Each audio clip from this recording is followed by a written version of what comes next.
Last week, I got my hands on the brand new Blackmagic PYXIS 12K.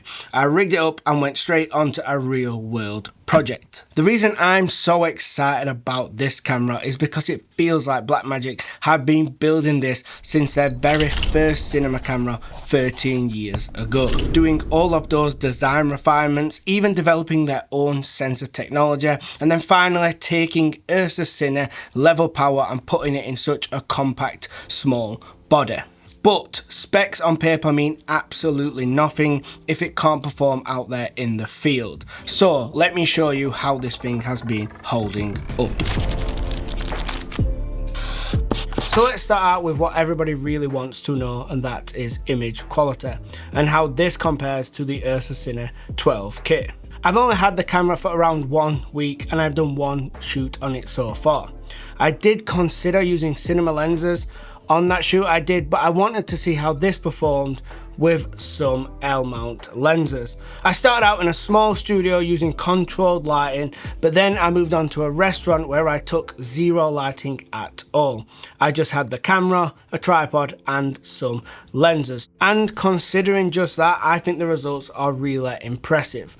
The skin tones here are really top notch, like as good as I have seen. These are Alexa level skin tone textures. I don't think there's any weird reflective or shininess to the skin. It's got no uneven colours or like lifeless colours. It just looks really natural and familiar to the eye. When I reviewed this sensor inside the Este Cine 12K, I did mention that it was the best dynamic range I have personally ever used. It is noticeably better when I jump on this sensor than in all the other cameras I use week to week. And I have shot on the OG Alexa sensor, and this is right up there, as good as that, if not better. I've not shot on the Alexa 35, I'm sure that takes things to another level, but considering price and value, the dynamic range of this sensor is absolutely incredible. One of the main reasons that people love that OG Alexa sensor so much is because of how beautiful the highlights roll off.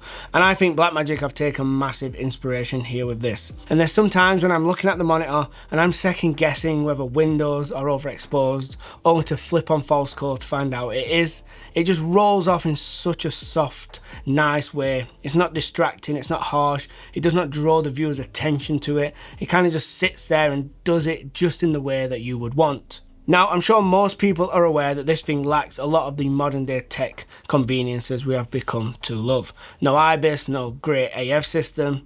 But one thing that is underrated and is a massive convenience that people overlook is the out of camera image.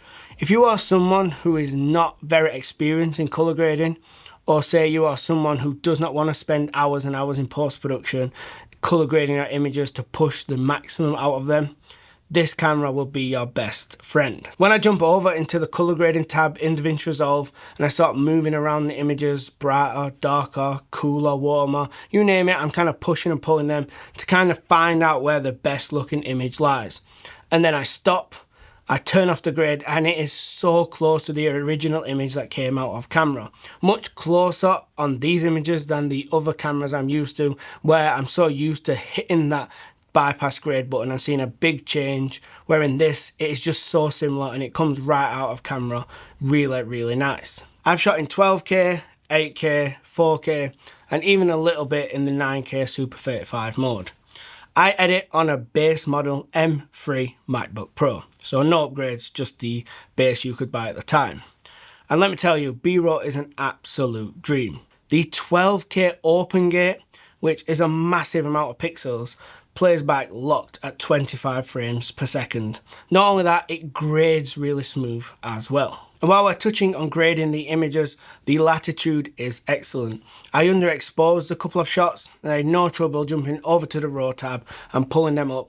I took them up by about 1 stop and there was no need to denoise the image, it still looked absolutely great. But while we're talking about noise as well, these are not super clean shadows. This camera definitely has like a textured filmic noise at all times in its shadows. It does get quite small if you shoot in 12K and then come down to like a 4K timeline as it's making the noise smaller. I haven't done any formal rolling shutter tests. I know it's a big deal with this camera as it gets worse than the Ursa Cine 12K. But what I did do is chuck it in 12K when I had a moment on the shoot and just kind of walk and do a little bit of shaky footage. In all honesty, I don't really do shaky footage in my workflow. I'm someone who likes to control the camera as much as possible. But I understand this can be an issue for a lot of people and the way they film. What I can say is in 12K, just kind of looking at the screen and watching the footage back, I don't think I see any issues. And I know it only gets better in 8 and 4K, but we'll just leave this one pinned and revisit it in some more tests in the future. So just make sure you are subscribed to see those. In another little free moment I had on the shoot, I noticed there were these 2 drinks sitting on a table in a really kind of difficult situation for a camera. It was kind of dim and dark with a harsh backlight. So what I did was I filmed in 12K, 8K and 4K just to see a quick comparison. Now these are no lab tests. People was walking around in the restaurant and the sun was probably going in and out the clouds outside the windows, slightly adjusting exposure. But from this quick test, I think it looks really promising for the lower resolution images. I think this camera is going to be a really good 4K camera, as I can't really see too much of a difference here in these images. So first impressions for anyone who's used PYXIS in the past, this body is identical.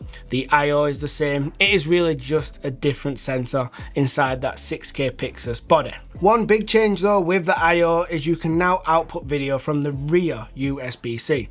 This has always been possible from the front USB-C port, as this is where you plugged in the Ursa EVF or the PYXIS monitor.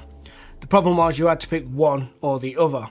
Now, with this new ability to come out of the rear USB-C, we can have both at once. And something I know a lot of people are wanting to know is, can you use all the video outputs at the same time? So the front USB-C, the rear USB-C, and also the SDI port. And the answer is yes. In the menus now, you have options to change overlays and LUTs and focus peaking on all the different individual ports, and you can run them all at once.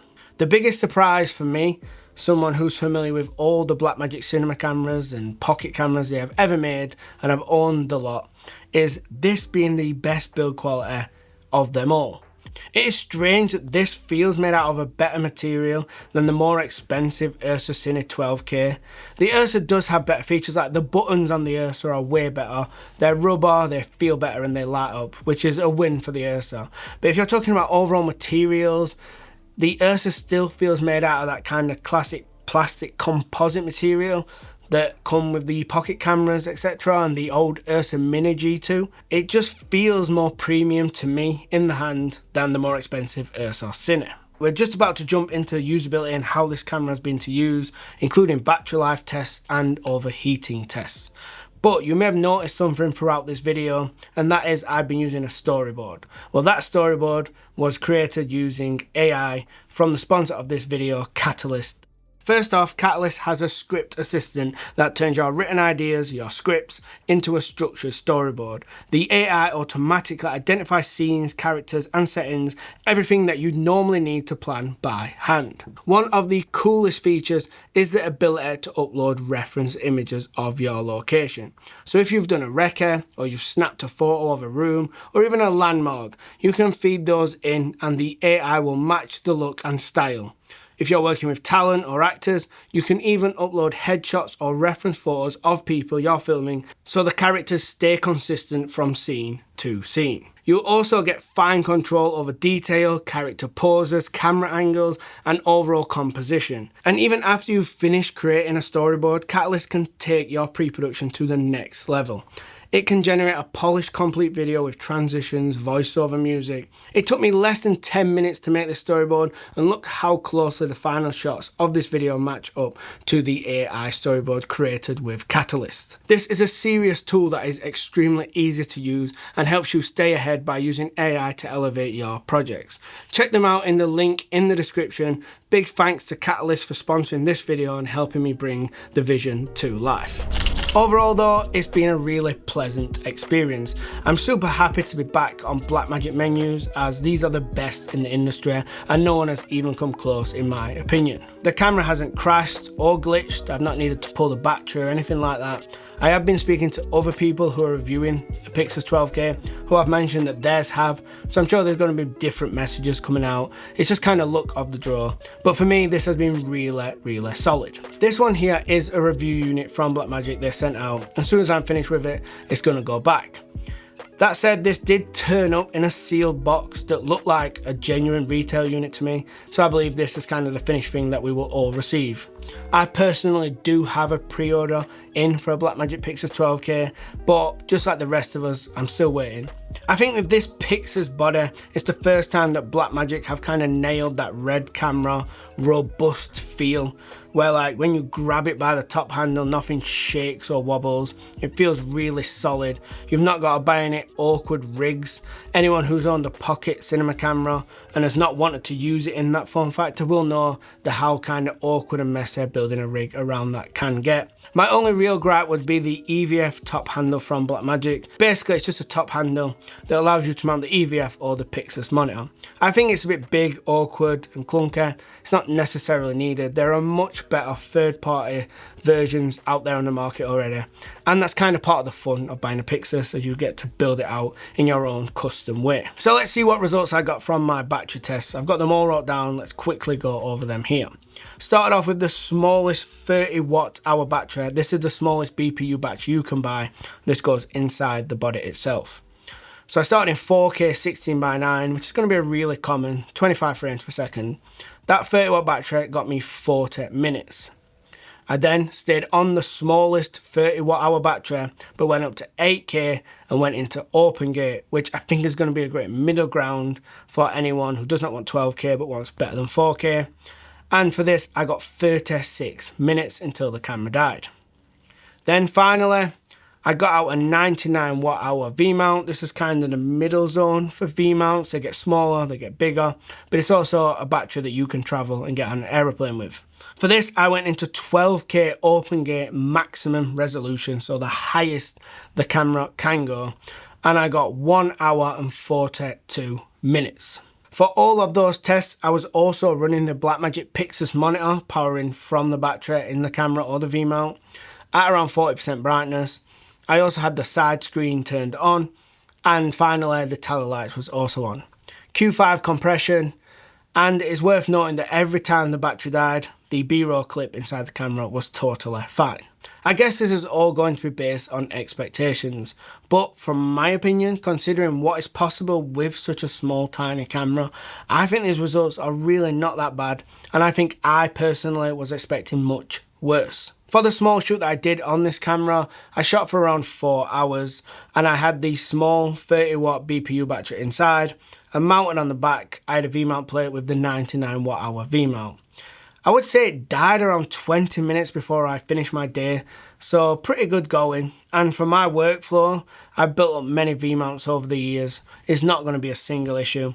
I have more than enough batteries to get me through multiple days, but I do guess it depends on what you already own, what you're expecting to kind of carry, because V-mount batteries can get really heavy, but for someone in my situation and workflow, it's going to be totally fine. All of those battery tests that I run was here in my studio, and the 40-minute one, the 36-minute one, and finally the 12K kind of open gate max resolution one that went for over 1.5 hours. I would say the camera got warm to touch but did not show any warning signs of overheating. I would still say it was less hot to touch than all these 8K mirrorless cameras that do overheat.